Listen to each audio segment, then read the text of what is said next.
नमस्कार दोस्तों, स्वागत है आपका आज के मुख्य समाचारों की वीडियो में। जी हां दोस्तों, यहां पर आपको देखने को मिलेगी सुबह से लेकर शाम तक की सारी के सारी बड़ी खबरें मुख्य समाचार ब्रेकिंग न्यूज अपडेट के रूप में। तो दोस्तों, आपसे रिक्वेस्ट है इस वीडियो को ज़्यादा से ज़्यादा लाइक और शेयर करें। तो दोस्तों, जान लेते हैं आज की पहली बड़ी खबर। राहुल गांधी का सरकार पर तीखा हमला, कहा जीरो वैक्सीनेशन पॉलिसी भारत माता के सीने में खंजर का काम कर रही है। जी हां दोस्तों, कोरोना संकट के बीच देश में राजनीतिक बयानबाजी का दौर तेज हो गया है। विपक्षी पार्टियां वैक्सीन की कमी को लेकर सरकार पर लगातार हमलावर हैं। इसी बीच कांग्रेस के पूर्व अध्यक्ष राहुल गांधी ने आरोप लगाया कि केंद्र सरकार की शून्य टीका नीति भारत माता के सीने में खंजर का काम कर रही है। राहुल गांधी ने सोमवार को कोरोना वायरस महामारी की दूसरी लहर में बेरोजगारी बढ़ने से जुड़ी मीडिया में आ रही खबरों को लेकर प्रधानमंत्री नरेंद्र मोदी पर निशाना साधा।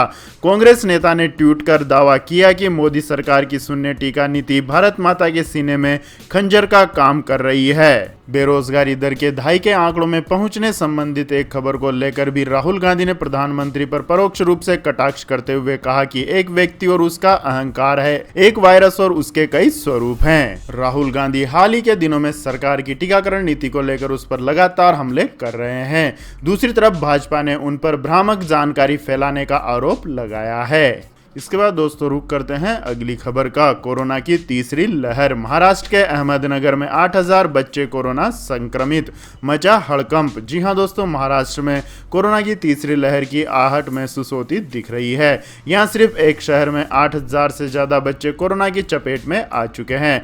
बच्चों के संक्रमण के डरावने आंकड़े इसी महीने के 30 दिनों के हैं, जिसके बाद जिला प्रशासन और स्वास्थ्य विभाग के माथे पर भी चिंता की लकीरें बढ़ गई हैं। वहीं विशेषज्ञ पहले ही बता चुके हैं कि कोरोना की आगामी तीसरी लहर बच्चों के लिए ज्यादा खतरनाक होगी। इससे पहले बच्चों में संक्रमण के ज्यादा मामले राजस्थान में दर्ज हुए थे। आपको बता दें दोस्तों, अहमदनगर में हजारों बच्चों और किशोरों के कोरोना वायरस पॉजिटिव आने पर सभी हैरान हैं। जिले के अधिकारियों ने चिंता जताते हुए कहा है कि 8000 से ज्यादा बच्चों के कोरोना से संक्रमित होना ये जिले के कुल कोरोना केस का लगभग 10% है। इसके बाद दोस्तों, जान लेते हैं अगली खबर। कोरोना महामारी में ठगी करने वालों पर दिल्ली पुलिस का एक्शन, ऑपरेशन साइबर प्रहार में पकड़े गए 366 आरोपी। जी हां दोस्तों, कोरोना महामारी की दूसरी लहर में लोग एक और चिकित्सा सुविधाओं की कमी से परेशान है। वहीं ठगों ने इस आपदा में भी लोगों को लूटने का मौका नहीं छोड़ा है। दिल्ली पुलिस ने अब तक ऐसे लोगों को पकड़ने का अभियान शुरू किया है जो कोरोना से पीड़ित लोगों से ठगी करने में लगे हैं। पुलिस के मुताबिक एक महीने में ठगी के मामलों में करीब 600 एफआईआर दर्ज की गई है और 1150 मोबाइल सिम कार्ड ब्लॉक किए गए हैं। इसके साथ ही ठगी के आरोपों में 366 लोगों को गिरफ्तार किया गया है। इन आरोपियों की गिरफ्तारी के लिए दिल्ली पुलिस की क्राइम ब्रांच, साइबर और जिला पुलिस की अलग अलग 50 से ज्यादा टीमें काम कर रही थी। ठगों के पकड़े जाने के बाद पुलिस ने उनकी निशानदेही पर 480 से ज्यादा जमाते जो दिल्ली पुलिस ने फ्रीज करवा दिए हैं, जिससे आरोपी इन पैसों को बैंक खातों से ना निकाल सके। इसके अलावा दिल्ली पुलिस ने ऐसे 250 मोबाइल नंबरों की पहचान की है जो कोरोना महामारी की दूसरी लहर के दौरान सोशल मीडिया पर वायरल हो रहे थे। इन नंबरों पर मदद देने के नाम पर कॉलर से संपर्क करने के लिए कहा जा रहा था। इसके बाद दोस्तों, रुक करते हैं अगली खबर का। केंद्र के साथ विवाद के बीच बंगाल के मुख्य सचिव ने दिया इस्तीफा, टीम ममता से जुड़े। जी हां दोस्तों, केंद्र और पश्चिम बंगाल सरकार में टकराव के बीच पश्चिम बंगाल के मुख्य सचिव अलप्पन बंदोपाध्याय ने पद और सिविल सेवा से इस्तीफा दे दिया है और वो टीम ममता से जुड़ गए हैं। केंद्र सरकार द्वारा 31 मई तक दिल्ली आने के फरमान के बीच यह फैसला लिया गया। ममता बनर्जी ने बंदोपाध्याय को 3 साल के लिए अपना मुख्य सलाहकार नियुक्त किया है।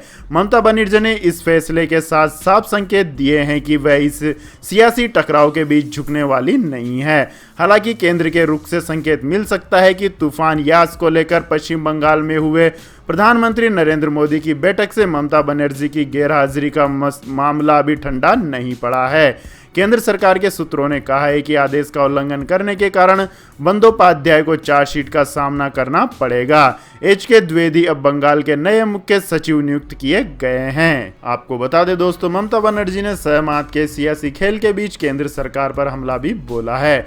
ममता बनर्जी ने कहा है कि यह प्रतिशोध की राजनीति है, ऐसा क्रूर व्यवहार उन्हें कभी नहीं देखा। वो ममता बनर्जी पर हमला करना चाहते थे, इसलिए मुख्य सचिव को निशाना बनाया गया है। ममता बनर्जी ने दो टूक कहा है कि केंद्र सरकार राज्य सरकार की सहमति के बिना किसी अफसर को वापस अपनी प्रतिनियुक्ति में लेने के लिए मजबूर नहीं कर सकती। इसके बाद दोस्तों जान लेते हैं अगली बड़ी खबर। भारत की विकास दर -7.3% पर लुढ़की, अर्थव्यवस्था को 40 साल में लगा सबसे तगड़ा झटका। जी हां दोस्तों, कोरोना महामारी ने भारतीय अर्थव्यवस्था को बुरी तरह प्रभावित किया है। वित्तीय वर्ष 2021 में भारत की विकास दर -7.3% रही, जो पिछले 4 दशक से अधिक समय में यह सबसे खराब प्रदर्शन है।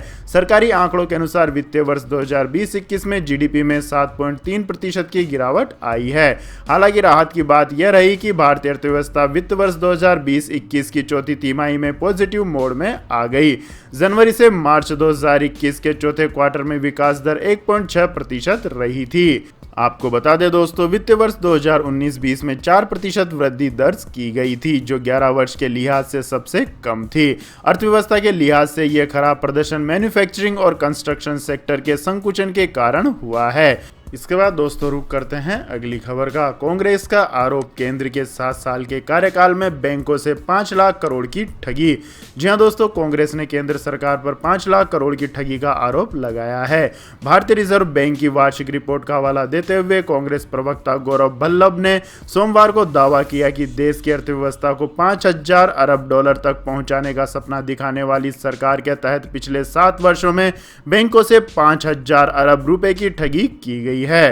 कांग्रेस प्रवक्ता गौरव भल्लभ ने पूछा कि केंद्र सरकार बैंकों से जालसाजी को रोकने में क्यों विफल रही और ठगी की रकम की वसूली के लिए वह क्या कदम उठा रही है। उनका कहना है कि बैंक ठगी के मामलों में 2014-15 के बाद तेजी आई है।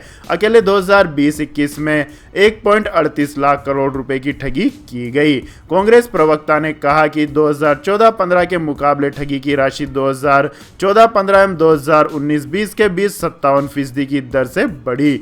उन्होंने दावा किया कि अर्थव्यवस्था को 5,000 अरब डॉलर तक पहुंचाने का सपना दिखाने वाली नरेंद्र मोदी सरकार यह कर नहीं पाई, लेकिन उनके शासन में 7 वर्षों में बैंकों से करीब 500 अरब रुपए की ठगी की गई। उन्होंने आगे कहा कि अगर यह राशि वसूली जाए तो गरीब परिवारों को सालाना 72,000 रुपए की मदद दी जा सकती है। देश में 500 एम्स खोले जा सकते हैं। आम लोगों को आयकर में बड़ी राहत मिल सकती है। इसके बाद दोस्तों जान लेते हैं अगली खबर। 5G तकनीकी के खिलाफ जूही चावला ने खोला मोर्चा, मामले को लेकर पहुंची कोर्ट। जी हां दोस्तों, बॉलीवुड की दिग्गज अदाकारा जूही चावला ने 5G तकनीक के खिलाफ दिल्ली हाई कोर्ट में याचिका लगाई है। एक्ट्रेस ने अपनी अपील में इस तकनीकी से पर्यावरण को नुकसान होने की संभावना जताई है। इस मामले को लेकर याचिका को दूसरी पीठ के पास ट्रांसफर किया गया है और अब इसकी सुनवाई 2 जून को होगी। जूही चावला ने अदालत से मांग की है कि 5G टेक्नोलॉजी के इम्प्लीमेंटेशन से पहले इससे जुड़े तमाम स्टडीज को गौर से पढ़ा जाए, जो कि रेडिएशन से मानव जाति, जीव जंतुओं और पेड़ पौधों पर पड़ने वाले प्रभाव के बारे में है। साथ ही यह भी साफ किया जाए कि इस टेक्नोलॉजी से देश की मौजूदा और आने वाली पीढ़ी को किस तरह का नुकसान है या नहीं। इसके बाद दोस्तों जान लेते हैं अगली खबर। कोविड-19 को मात दे चुके लोगों के लिए टीके की एक डोज ही काफी, बीएचयू के वैज्ञानिकों ने किया दावा। जी हां दोस्तों, काशी हिंदू विश्वविद्यालय के वैज्ञानिकों ने प्रधानमंत्री नरेंद्र मोदी को पत्र लिखकर दावा किया है कि कोरोना वायरस संक्रमण से ठीक हो चुके लोगों के लिए टीके की मात्र एक खुराक ही पर्याप्त है। फिलहाल देश में 2 टीकों कोविशील्ड और कोवैक्सीन को मंजूरी मिली हुई है। दोनों की 2-2 खुराक दी जा रही है। बीएचयू के जूलॉजी विभाग के प्रोफेसर ज्ञानेश्वर चौबे और न्यूरोलॉजी विभाग के प्रोफेसर विजयनाथ मिश्रा की टीम ने अपने अध्ययन के आधार पर दावा किया है कि कोरोना वायरस संक्रमण से मुक्त हो चुके लोगों के शरीर में टीके की पहली खुराक लेने के 10 दिन बाद ही पर्याप्त एंटीबॉडी बन जाती है। उनका दावा है कि ऐसे लोगों के लिए टीके की एक खुराक ही पर्याप्त है। प्रोफेसर चौबे ने बताया कि 20 लोगों पर किए गए अध्ययन में यह पता चला है कि संक्रमण से उबर चुके लोगों में एंटीबॉडी तेजी से बनती है, वहीं स्वस्थ लोगों में एंटीबॉडी बॉडी बनने में 3 से 4 हफ्ते का समय लगता है। इसके बाद दोस्तों जान लेते हैं अगली बड़ी खबर। लेकिन दोस्तों अगली खबर जानने से पहले आप लोगों से गुजारिश है कि इस वीडियो में दिखाई गई खबरें अगर आपको पसंद आई हो तो इस वीडियो को लाइक करें, शेयर करें और हमारे चैनल को सब्सक्राइब करें। तो दोस्तों जान लेते हैं अगली बड़ी खबर। सरकार ने कारोबारियों को दी राहत, मई महीने का मासिक जीएसटी रिटर्न दाखिल करने की समय सीमा को 15 दिन बढ़ाया। जी हां दोस्तों, कारोबारियों के लिए अच्छी खबर है। सरकार ने सोमवार को मई महीने के लिए मासिक जीएसटी बिक्री रिटर्न भरने की समय सीमा को आगे बढ़ा दिया है। सरकार ने इस समय सीमा को 15 दिन आगे बढ़ाकर 26 जून तक कर दिया है। केंद्रीय वित्त मंत्री की अध्यक्षता में जीएसटी परिषद ने 28 मई को कोविड-19 महामारी को देखते हुए विभिन्न अनुपालन छूटों का विस्तार करने का निर्णय लिया था। इसके बाद दोस्तों जान लेते हैं अगली खबर। चाइना ने खत्म की 2 बच्चों वाली पॉलिसी, अब 3 बच्चे पैदा कर सकेंगे चाइनीज कपल। जी हां दोस्तों, चीनी सरकार ने अपने नागरिकों के लिए बच्चों के जन्म को लेकर लगाए गए प्रतिबंधों में ढील दे दी है। अब यहां कपल्स तीसरा बच्चा पैदा कर सकेंगे। सरकार ने यह कदम घटती प्रजनन दर में सुधार लाने और वर्कफोर्स की संख्या में आ रही गिरावट को रोकने के लिए उठाया है। 2019 में चीन में प्रसव दर करीब 6 दशकों में सबसे निचले स्तर पर आ गई थी। आपको बता दें दोस्तों, चीन ने 1970 के दशक के आखिर में तेजी से बढ़ती जनसंख्या दर को धीमा करने के लिए एक बच्चा पैदा करने की नीति की शुरुआत की थी। इसके बाद देश में बुजुर्गों की आबादी बढ़ने और वर्कफोर्स घटने के डर से 2016 में इसे बदलकर 2 बच्चे पैदा करने की अनुमति दे दी थी। फिर भी उम्मीद के मुताबिक नतीजे न मिलने पर चीन सरकार ने एक बार फिर इस नीति को बदलकर 3 बच्चों की अनुमति दे दी है। दरअसल चीन में सशक्त माएं या तो बच्चे को जन्म देने में हिचकिचाती हैं या इसमें देरी करती हैं। वहीं युवा जोड़े बच्चों की परवरिश में होने वाले खर्च की बढ़ती लागत के कारण पीछे हट रहे हैं। इसके बाद दोस्तों रुक करते हैं अगली खबर का। कर्ज माफी के लिए चाइना के सामने इमरान खान ने फैलाई झोली, ड्रैगन ने कहा फिलहाल राहत देना संभव नहीं। जी हां दोस्तों, आर्थिक बदहाली के दौर से गुजर रहे पाकिस्तान का चीन ने भी साथ छोड़ दिया है। इमरान खान सरकार ने कर्ज माफ करने के लिए चीन के सामने झोली फैलाई थी, लेकिन बीजिंग ने साफ शब्दों में इनकार कर दिया है। दरअसल पाकिस्तान ने चीन पाकिस्तान आर्थिक गलियारा के तहत $3 अरब के कर्ज को पुनर्गठित करने का अनुरोध किया था। इमरान खान सरकार चाहती है कि चीन इस मुश्किल वक्त में उसका कर्ज माफ कर दे। इसी उम्मीद में उसने राष्ट्रपति शी जिनपिंग से गुहार लगाई थी, मगर उन्होंने इनकार कर दिया। आपको बता दें दोस्तों, चीन ने पाकिस्तान में बनाए ऊर्जा प्लांट पर करीब $9 अरब का निवेश किया है। पाकिस्तान के अनुरोध के जवाब में बीजिंग ने कहा है कि ऊर्जा खरीद पर हुए समझौते को पुनर्गठित करना फिलहाल संभव नहीं है, क्योंकि कर्ज में किसी भी तरह की राहत के लिए चीनी बैंकों को अपने नियम और शर्तों में बदलाव करना होगा। इसके बाद दोस्तों जान लेते हैं अगली खबर। कोविड के इलाज के लिए बैंक देंगे 5 लाख तक का लोन। जी हां दोस्तों, अब कोविड-19 के इलाज के लिए सरकारी बैंकों से लोन लिया जा सकेगा। बैंक अब लोगों को कोविड संक्रमण के इलाज के लिए 25,000 से लेकर 5 लाख तक का अनसिक्योर्ड लोन देंगे। इंडियन बैंक एसोसिएशन और स्टेट बैंक ऑफ इंडिया ने इसे लेकर घोषणा की है। दरअसल कुछ हफ्तों पहले केंद्रीय रिजर्व बैंक ने अपनी emergency credit line guarantee scheme के तहत कोविड लोन बुक की योजना जारी की थी, जिसके तहत बैंकों को कोविड के इलाज के लिए अनसिक्योर्ड पर्सनल लोन के साथ साथ हेल्थ केयर बिजनेस को स्वास्थ्य सुविधाएं और तैयार करने के लिए लोन देने की बात थी। आपको बता दें दोस्तों, बैंक सैलरीड, नॉन सैलरीड और पेंशन पाने वालों को कोविड के इलाज के लिए अनसिक्योर्ड लोन देंगे। इस कैटेगरी में आने वाला कोई भी शख्स लोन के लिए अप्लाई कर सकेगा। न्यूनतम लोन 25,000 से लेकर अधिकतम लोन 5 लाख रुपए तक का मिलेगा। लोन की अवधि 5 साल तक की रहेगी। वहीं स्टेट बैंक ऑफ इंडिया ने अपने कोविड अनसिक्योर्ड लोन के लिए ब्याज दर 8.5% सालाना रखी है। प्रमुख सरकारी बैंक ने कहा है कि बाकी बैंक अपनी खुद की दर तय करने के लिए स्वतंत्र हैं। इसके बाद दोस्तों रुक करते हैं आज के मौसम अपडेट्स का। तो दोस्तों आने वाले 24 घंटों के दौरान उत्तर पूर्व भारत, तटीय कर्नाटक के कुछ हिस्सों, केरल के कुछ हिस्सों में मध्यम से भारी बारिश और गरज के साथ बौछारें पड़ने की संभावना है। वहीं लक्षद्वीप, शेष केरल, मध्य महाराष्ट्र, मराठवाड़ा, पश्चिम बंगाल और आंध्र प्रदेश के उत्तरी तट पर हल्की से मध्यम बारिश हो सकती है।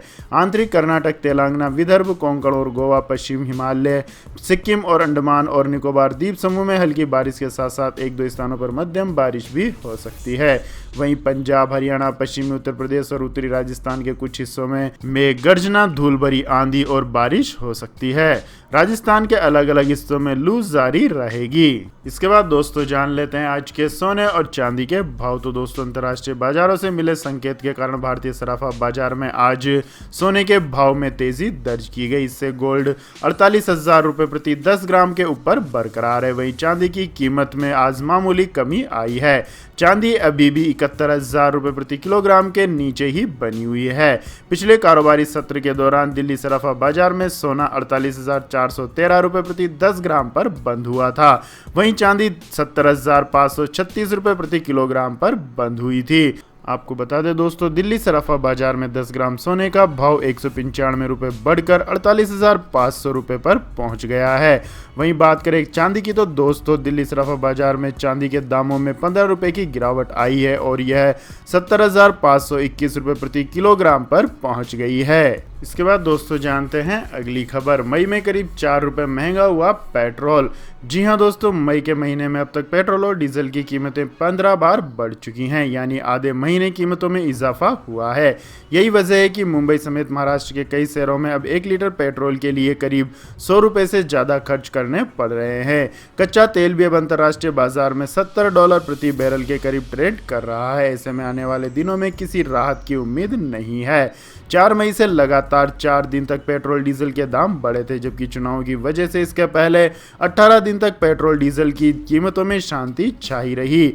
मई में पेट्रोल और डीजल अब तक 15 बार महंगा हो चुका है। मई में अब तक दिल्ली में पेट्रोल के रेट में 3.83 रुपए बढ़ चुके हैं, जबकि डीजल इस महीने 4.42 रुपए महंगा हुआ है। इसके बाद दोस्तों जान लेते हैं अगली खबर। कोरोना काल का असर, स्पाइस जेट ने बनाया नया नियम। कर्मचारियों को काम के घंटों के हिसाब से मिलेगी सैलरी।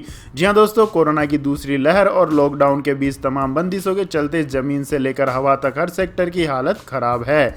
एविएशन सेक्टर भी संकट के दौर से गुजर रहा है। यही वजह है कि घटते एयर ट्रैफिक को देखते हुए बजट एयरलाइंस स्पाइस जेट ने एम्प्लॉइज को वर्क आवर्स के अनुसार पेमेंट करने का फैसला किया है।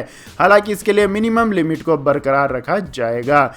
स्पाइस जेट के एचआर डिपार्टमेंट ने एम्प्लॉइज को भेजी ईमेल में लिखा है कि कोरोना की दूसरी लहर ने पिछले वर्ष की तरह एविएशन इंडस्ट्रीज को अधिक नुकसान पहुंचाया है। पैसेंजर ट्रैफिक कोरोना से पहले के लेवल की तुलना में घटकर 10% से कम रह गया है। कंपनी ने कहा है कि इस मुश्किल परिस्थितियों में वह उस स्ट्रक्चर पर लौट रही है जिसमें एम्प्लॉइज को वर्क आवर के अनुसार पेमेंट दी जाएगी। मई के लिए एम्प्लॉइज की सैलरी 1 जून को उनके बैंक अकाउंट में क्रेडिट हो जाएगी। हालांकि कुछ एम्प्लॉइज की 35% तक सैलरी को टाला जाएगा। इसके बाद दोस्तों जान लेते हैं अगली खबर। इजराइल में बेंजामिन नेतन्याहू की प्रधानमंत्री पद से होगी विदाई। जी हां दोस्तों, इजराइल में राष्ट्रवादी नेता नेफ्ताली बेनेट ने संयुक्त तौर पर सरकार बनाने का दावा किया है। उन्होंने धुर लेफ्टिस्ट सेंट्रलिस्ट पार्टियों के साथ गठबंधन किया है, जबकि खुद उनकी पार्टी नेशनलिस्ट पार्टी मानी जाती है। अगर बेनेट सरकार बनाने में सफल रहे तो बेंजामिन नेतन्याहू की राजनीतिक जीवन का बड़ा अध्याय समाप्त हो जाएगा।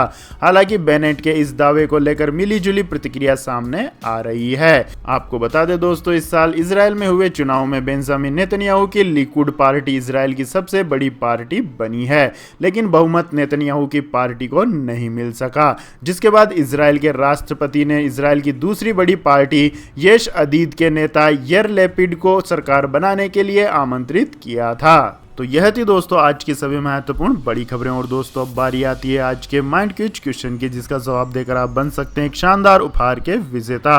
तो दोस्तों आज का सवाल है, बांग्लादेश के प्रधानमंत्री का नाम क्या है? जी हां दोस्तों, अगर आपको इस सवाल का जवाब आता है तो तुरंत कमेंट सेक्शन में लिख दीजिए। इस वीडियो को लाइक कीजिए, शेयर कीजिए और हमारे चैनल को सब्सक्राइब करके बेल आइकन का बटन भी दबा लें। धन्यवाद। जय हिंद, जय भारत, वंदे मातरम।